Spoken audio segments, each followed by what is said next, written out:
जो पेड़ काटने का भूत सवार है ना हमारी सरकारों पर, वो बिल्कुल रावण की नाभि की तरह एक मैकेनिज्म पर टिका हुआ है। अगर वहां तीर नहीं चलाया तो इस राक्षस को खत्म नहीं कर सकते।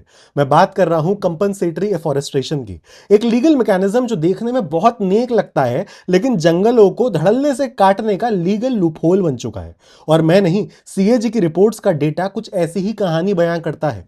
पूरी बात समझिए। मान लीजिए किसी कंपनी को माइन, हाईवे और डैम के लिए 100 हेक्टेयर फॉरेस्ट काटना है। आमतौर पर उसे 100 हेक्टेयर की ही एक दूसरी जमीन सरकार को देनी होगी और वहां पेड़ लगाने और उन्हें मेंटेन करने का पैसा देना होगा। अगर दूसरी जमीन ना मिले तो कुछ सिचुएशंस में दुगने एरिया की, यानी इस केस में 200 हेक्टेयर डिग्रेडेड फॉरेस्ट में प्लांटेशन किया जा सकता है। साथ में उसी कंपनी से काटे जा रहे पेड़ की नेट प्रेजेंट वैल्यू भी ली जाती है। आसान भाषा में यानी काटे गए फॉरेस्ट के पेड़, मिट्टी, पानी और इकोलॉजिकल सर्विसेज की कीमत। यह पैसा कैंपा फंड में जाता है। इससे प्लांटेशन, फॉरेस्ट रिस्टोरेशन और वाइल्ड लाइफ प्रोटेक्शन होनी चाहिए। थ्योरी बहुत सिंपल है। फॉरेस्ट यहां काटा, पैसा कैंपा में दिया और फॉरेस्ट कहीं और खड़ा कर दिया। लेकिन अब ग्राउंड रियलिटी को ध्यान से देखिए। सीएजी की 2024 उत्तराखंड रिपोर्ट, जो 2019 से 2022 का पीरियड कवर करती है, उसके मुताबिक कैंपा के लगभग 14 करोड़ रुपए के फंड्स इन एडमिसिबल एक्टिविटीज पर खर्च हुए। इस लिस्ट में टाइगर सफारी, बिल्डिंग का रेनोवेशन से लेकर court cases, personal visits, iPhones, laptops, freezes और कूलर्स तक शामिल थे।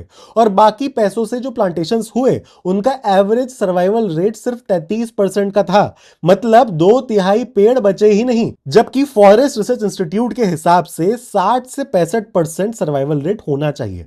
कंपेंसेटरी एफॉरेस्ट्रेशन के लिए ट्रांसफर की गई जमीन में से 1200 हेक्टेयर से ज्यादा जमीन प्लांटेशन के लिए अनसुटेबल निकली। 37 केसेस में प्लांटेशन फाइनल क्लियरेंस के 8 साल बाद शुरू हुआ। यानी जंगल कट गया लेकिन प्लांटेशन हुआ 8 साल बाद। बाकी और भी shocking CAG data pin comment में है। लेकिन इस सिस्टम का सबसे absurd example great Nicobar project है। गवर्नमेंट के मुताबिक प्रोजेक्ट के लिए 7 लाख से ज्यादा पेड़ काटे जा सकते हैं, जबकि एक्सपर्ट्स का एस्टिमेशन है कि यह नंबर 1 से 1.5 करोड़ का हो सकता है। लेकिन इस ट्रॉपिकल आइलैंड रेन फॉरेस्ट की कंपेंसेटरी एफॉरेस्ट्रेशन हरियाणा में प्रपोज्ड है। ग्रेट निकोबार की बायोडायवर्सिटी, मिट्टी, बारिश, स्ट्रीम्स, वाइल्ड लाइफ और ट्राइबल कम्युनिटीज का जंगल से रिश्ता हरियाणा में पेड़ लगाकर कैसे रिप्लेस होगा भाई? क्या 1 हेक्टेयर रेन फॉरेस्ट और 1 हेक्टेयर प्लांटेशन सिर्फ इसलिए बराबर हो सकते हैं क्योंकि दोनों का एरिया 1 हेक्टेयर का है? कंपनसेटरी एफॉरेस्ट्रेशन नाम का एक जुमला जंगलों को बचाता नहीं है। वो जंगल काटने वाली एजेंसी को एक लीगल बिल पकड़ा देता है, जिसे चुकाकर उसे लगता है कि उसके सारे इकोलॉजिकल पाप धुल गए हैं। लेकिन असली सवाल यह है, क्या सरकारी स्कूलों की तरह जंगल को बचाने के लिए भी हमें एक नेशन वाइड ऑनलाइन मूवमेंट खड़ा करना पड़ेगा?